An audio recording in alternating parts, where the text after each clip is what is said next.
Well guys, welcome back to another episode of the Yo Show. I'm back here at the training ground and it's time to get started. Here we go.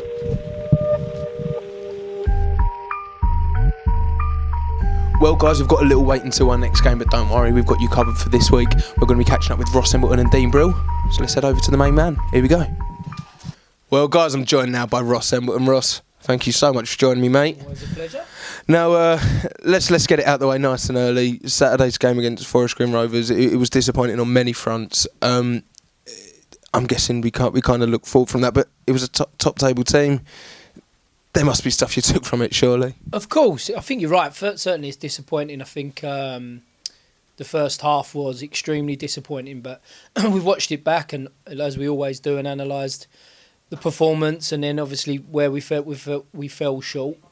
And conceding poor goals is the biggest factor of the day, really. So, give ourselves too much to do. It has been the case a number of times this season. So, we've talked about it, we've looked at it, we've gone out and we've worked on it. So, it's something that we're going to have to start putting more of a focus on, is to show a little bit more desire to defend our goal at key important times of the game. What I would say is, it felt like, I'm sure for everybody, that the game was over at half time, and the boys showed an attitude, an application to come out and not just let the game drift. They come out and try to do something about it, and we were inches away from actually really putting in a memorable result, because I felt that as poor as it was and as negative as it was at half time with regards to the result, we flipped it on its head in the second half, and like I say, we were narrowly there in terms of trying to get back on level terms. And then obviously when the fourth goal was in, that puts the game to bed. It was the second half comeback was impressive and gave positive signs.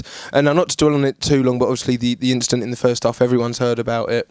I'm right in saying that there's no suspension for yourself for going forward on the touchline? Yes, I believe so. Obviously, it's a relief. Like I said at the time or after the game, certainly it was something I'm not proud of, and it's something that I know from an individual's perspective that I have to get better at. I can't afford to show that indiscipline, so I'm totally aware of that, and it's something that I'll continue to strive to improve on as an area of development for myself. But as I say, there was certainly a reason as to why it happened. I suppose the less we talk about it anymore, the better, because we don't need to bring it all back up again. What's been decided, how it's been decided, whatever your opinions might be, as those decisions have been made, and it's a case of having to move forward now and focus on us and not about any sort of nonsense that's gone on. Of course, and as you say, they're rightly so about moving forward.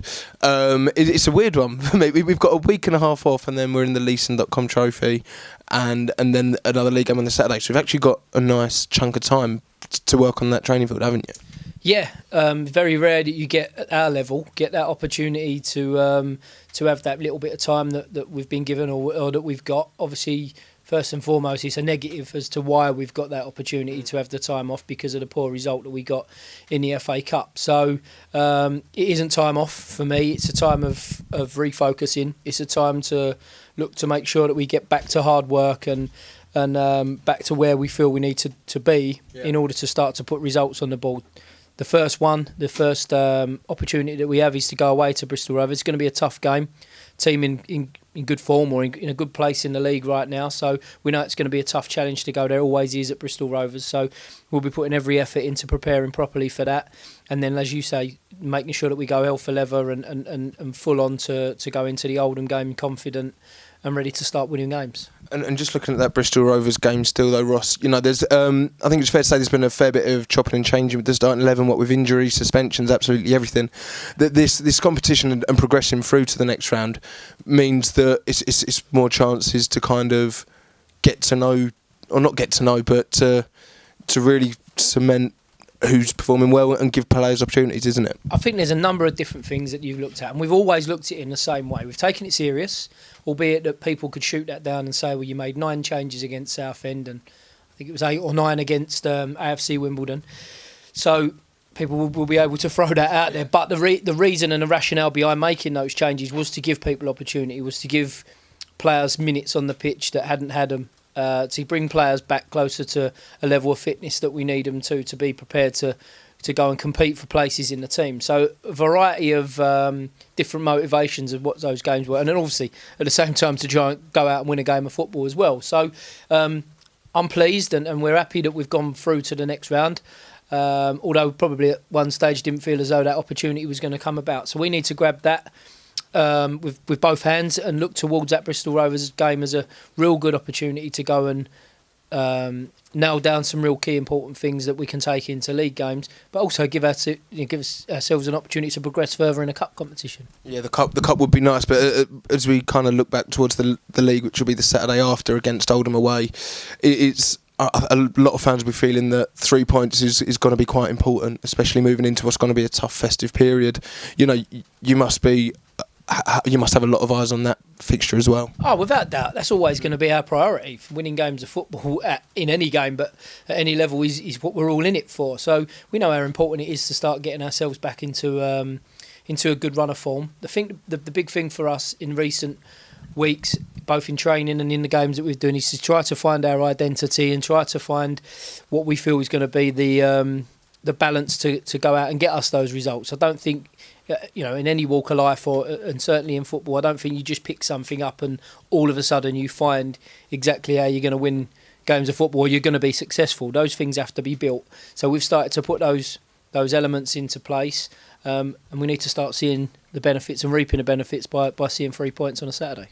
Nice. And just lastly, before we wrap up, just on the injury front, there's a few long-term absentees, like Joby, and also Joe hasn't been in the squad for a little bit. Can you give us some updates on where we are with them? Yeah, I think we were hoping that this 10-day period was going to be a lot brighter in terms of seeing Joe and Dates back in and around training a lot earlier than we have done. The weather's had a real impact on the pitches and things like that. So with the injuries they've got, the muscular injuries that they've suffered, we've had to be careful with them, and they've not been back in training quite as quickly as we hoped. Obviously, where we stand now in the week and the amount of time we've got before the next game, I hope that process will turn into a positive one soon, and we'll be able to have them around training so that they're in contention for that game. Connor Wilkinson's really stepped up what he's doing. He's been back in the group in the last couple of days, so that's obviously a plus to see him and have him back in and around the group to create, we know what a good player that Connor is, but to create that competition for places in the area of the pitch that he would come into and what he would provide. So a slight step forward obviously for Connor, and we're hoping that over the next couple of days we see the same progress for Joe and Dates. Nice. And just as we look at strikers, lastly, Ross, obviously Ruel Satira, you got 2 goals on Tuesday night for Dover. It's good to see Aloni impressing and getting minutes under his belt, isn't it? And that was exactly it. We offered Ruel the opportunity a few months back to go out and get some minutes at that level at the same club, and it didn't materialise for whatever reason at the time, and it was disappointing because I felt it would be something that would really benefit. Obviously, new manager came in and Ruel decided to go and take that opportunity again, and now I think he's gone out and he's proved and shown by the goals that he's scored and the performances that he's put in that he's certainly capable of performing at that level. The aim for anyone like Ruel or any of the young lads that go out is that they go out and come back better players. And in Ruel's situation, he comes back and now he becomes a key member and a challenger to go into the squad and fight his way into our team. So from that perspective, the loan's been an outstanding period for him. We thank Dover for treating him properly and looking after him. And he comes back for me, like I say, a player with a bit between his teeth, with goals under his belt, with minutes under his belt, ready to put pressure on other people. Nice. Well, thank you so much for joining me today, Ross. It's been an absolute pleasure. We'll see you soon. Well, guys, I'm joined now by Dean Brill. Dean, thank you for joining me, mate. Firstly, congratulations on your 400th professional appearance. Probably not the best game to make it in, but it's an achievement nonetheless, isn't it? Yes, it's a nice little milestone. Obviously, we'll hope for a better performance and a result, but I think sometimes you've got to look at the bigger picture, and for me personally, I'm privileged to play for this club and to have played professional football as long as I have. Well, the reason we're here today, Dean, we want to find out your personal favourite 11 that you've played with, that you've seen. So let's jump straight into it. First of all, though, what formation are you going to go with? Formations, probably a 4-2-3-1 allows me to get a couple of attackers in that I want to get in. So one striker up top, 3 attacking midfielders, including the wings, and then 2 centre mids? Cool. So let's start off with goal. Are you putting yourself in? No, I think that'd be a bit silly to put myself in. I think the goalkeeper I'd go for was probably.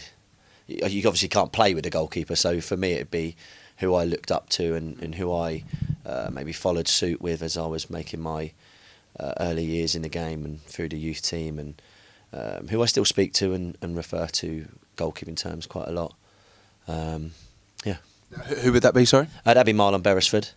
He come into Luton, we went into the Championship. He was at the back end of his career, but he was calmness personified. He was a real steady character and a real big character, but a fantastic goalkeeper as well. And just while we're on the subject of goalkeepers, we won't go off on Tamden too much, but to have that at the start of your career is something that you've almost got now as well, isn't it? Is that something you must have carried it through your game and are now passing that on to the likes of Sarge and Arthur out on the training pitch? Yeah, it's a unique position, and I think so much of it is experience, having the experiences of different situations, and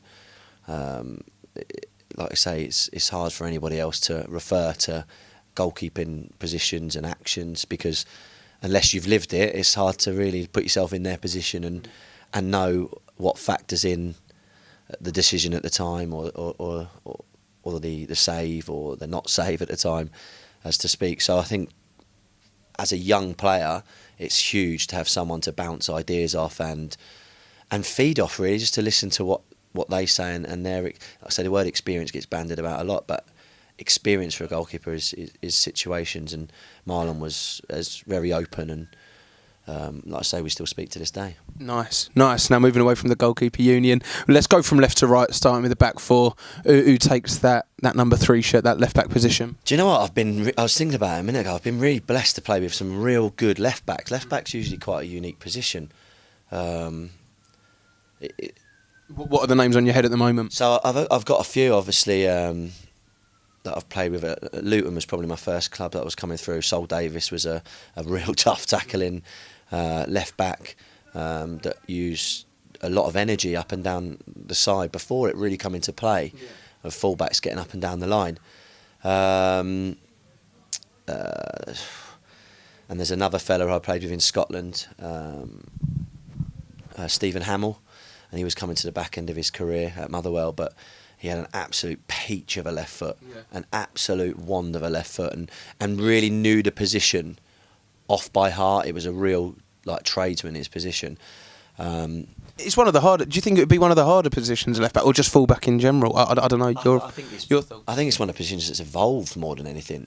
If you think of even when you talk about an England team, Gary Neville playing right back is completely different to a Trent Arnold, and we're talking in 10 years of the position evolving so much that what they're asked to do now is completely different. So I think playing along probably through different eras, I've probably come through the different eras, especially a full-back position. It's a tough one, but I think the person that I'd go with was somebody that probably mirrored the change. Was a fella called Graham Shinney up in Scotland. I played with him at Inverness, and he's now at Derby, but he's actually been converted to a central midfielder. I think it used to happen the other way. We can put him in at left back still. If you played with him at left back. He was a left back. He was his energy was incredible. Again, he had a fantastic left foot, and he would clear one off the line and run down and score one at the back post. So, and he's just gone on to play for Scotland actually. So he's really progressed well. But he was a real modern day fullback. Nice. Well, that takes the left back spot. But who takes the other full back spot over on the right side? I think who I would go with is somebody that I come through the youth team. We had a really strong youth team at Luton.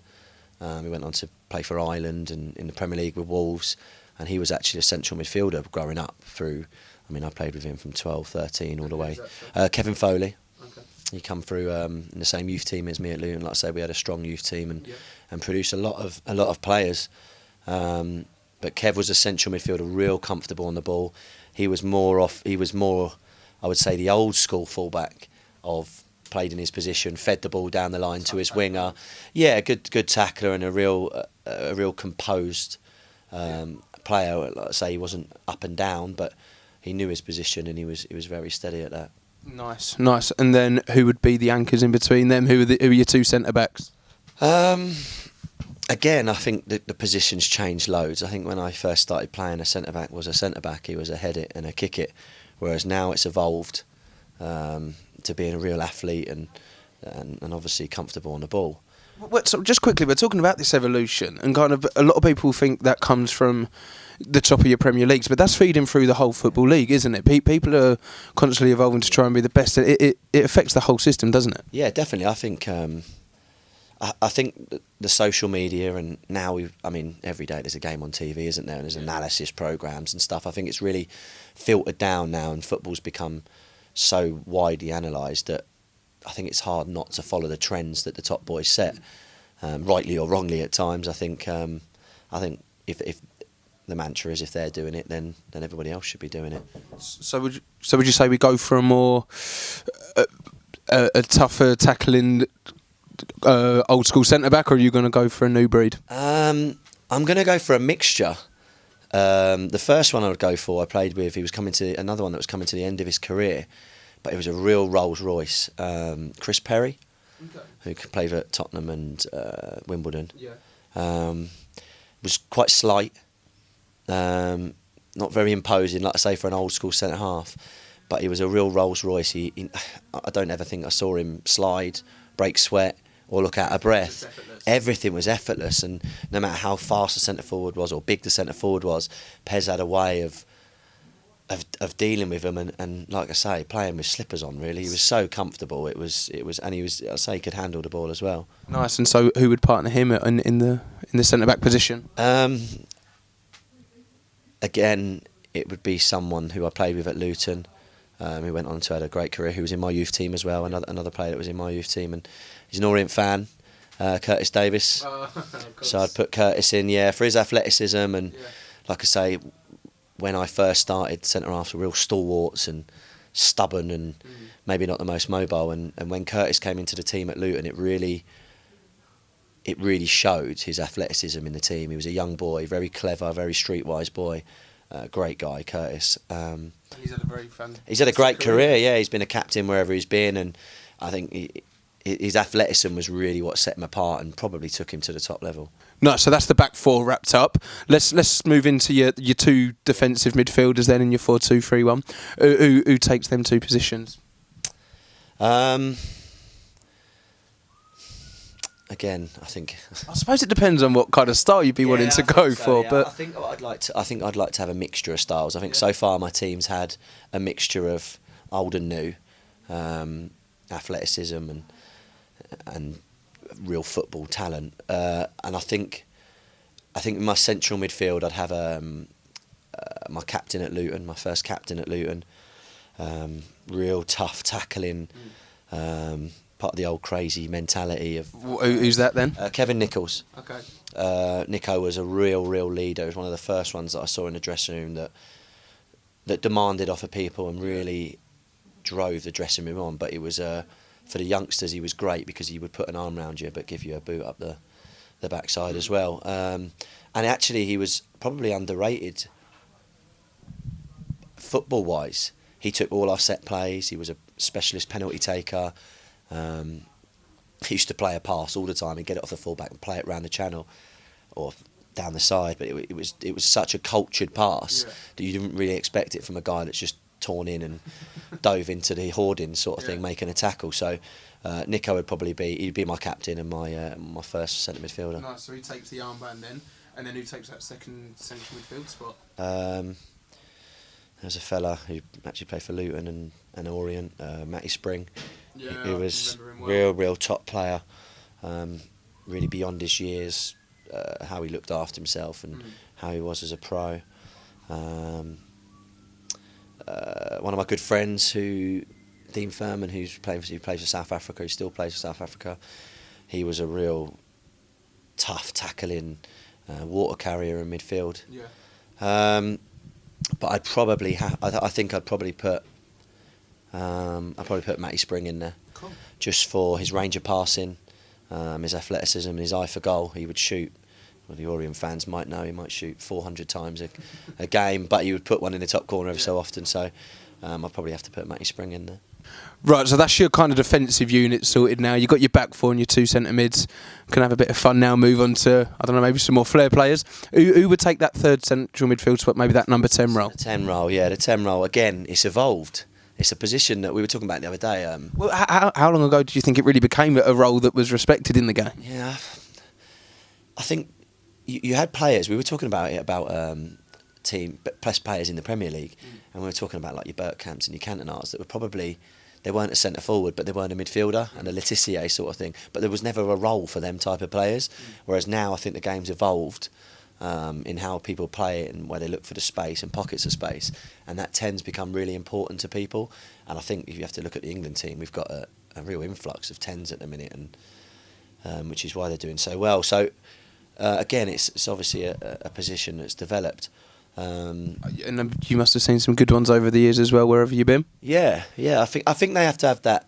They have to have that, the goal scoring ability, but they've also got to have the vision and the flair of a midfielder. They almost make the attack tick, don't they? Yeah, they kind of mix everything together, have a bit of everything. So it's a real niche position. But again, there was a lad who I played with in Scotland who is now playing for Celtic in Scotland, Ryan Christie. Okay. He burst onto the scene when we were up in Scotland doing really well, and he come in and little left footer again, really slight, but such a thinker, a real thinker and a real manipulator of the ball. And he's gone on he signed for Celtic, and he's like now an international, and he scored a fantastic goal for them the other day. And he really had the knack of just finding the little bit of space and the weighted pass and the nice cute finish that would get us out of sticky situations when maybe we weren't playing so well. Nice. And who would be out on the wing supporting him through the middle? I've gone for a right winger, an actual full out right winger, who again I played with at Luton, who come to us when we went to the Championship from the lower leagues. Carlos Edwards, who went on to have a great career at Sunderland and Ipswich, and did really well for Trinidad, and he was another one like Chris Perry, who would play the game and he would cover some serious ground, but he would not break sweat. He would sprint up and down the touchline. He'd get the ball from Kev, probably at right back, and sprint the length of the pitch with like effortlessly across the pitch, like up the pitch, and deliver a great ball or a shot at goal without breaking sweat. Carlos come to us at probably late. Yeah, his career flourished really later on. But he was such an athlete that he was such an outball for us, and on that right hand side. And then over on the left? Would have to be, again, somebody at the back end of their career who's hopefully still got a little bit of time left, and would be the captain here, Joby McAnuff. Again, everyone can agree that he's quality personified, isn't he? Yeah, and again, it's a position that's kind of have evolved, that one of a three where you play on the opposite side now, whereas Carlos would be the one that would fly down the outside on his right foot, an old-fashioned winger. Nowadays it's about maybe them coming in on the other foot and playing off their wrong side, which Joby does fantastically. Joby's one of the most effortless movers I've seen with a ball, and he's fit as a fiddle and such a humble character, but his quality off of both sides, he could come inside or go outside. And another real leader in the team that would get goals and assists. So I would have to put Joby in there for what he's done since I've been here. Nice. Good to see him in there. Yeah. And who takes the number 9 shirt then? Who's your goal scorer? Again, I think a role that's changed. I think you've gone away from the big man, little man and stuff, but I would put, mine would be a target man, a focal point for the attack. Would be Big Stevie Howard, who I played at Luton with. Big Stevie was for a team. We could play the ball up to him, and he was a big guy who would score a lot of headers. Yeah. But actually, on the pitch, he would make the game easy for us because he'd bring everything down on his chest. So you could put the ball up to him in any height, any position, and it would stick off his chest like I've never seen anything. And he was a good footballer, Stevie, as well. You could play into his feet, and he scored a hell of a lot of goals for Luton, and he led that line really well. And he was another one that, when I come through, he was a real leader in training, like playing up with the first team. He would make sure you were all right, but he would also let you know that standards were needed to be met. Nice. And just before we wrap things up, that's your 11 players out on the pitch then. Who for you, who would be on the touchline? Out of all the managers you've been under, who would be on that touchline? Yeah, I've played for a fair few managers, which is the ever-evolving merry-go-round of a manager. I've had some real good coaching managers. Kevin Blackwell, who was at Luton, was a really good coach. Understood the game really well, and I think under these guys, and there was another one, John Hughes, who played up in Scotland, made you see the game completely different. And I think they're the ones you look at and go that they've given you your education. But I would have to have Justin as my manager. Justin stood for everything that I think a manager should stand for. He was loyal. He was demanding, and another real leader. But his man management skills were second to none. And I think in a game where, like we've talked about, it's evolved and everybody now talks football, knows analysis, I think sometimes the management side, the actual player management, maybe gets overlooked a bit. It may be an old school thing. Everybody wants the new fashion coaches. Yeah. But I think actually getting your players to play for you and run through brick walls and buy into what you're saying, I think is probably one of the biggest things I found in the dressing room, is getting them on side, and Justin did that in abundance. Well, it's been absolutely quality to talk to you, Dean. Cheers, mate. Thank you for joining me, and best luck in the next game. Cheers, buddy. So now we know what you find at the end of the rainbow, Slayton Orient's training ground. Well, that's the end of today's episode, and thank you so much for watching, and thanks to Ross and Dean Brill for coming on as well. We'll see you next week on the next episode of The O's Show. Up the O's!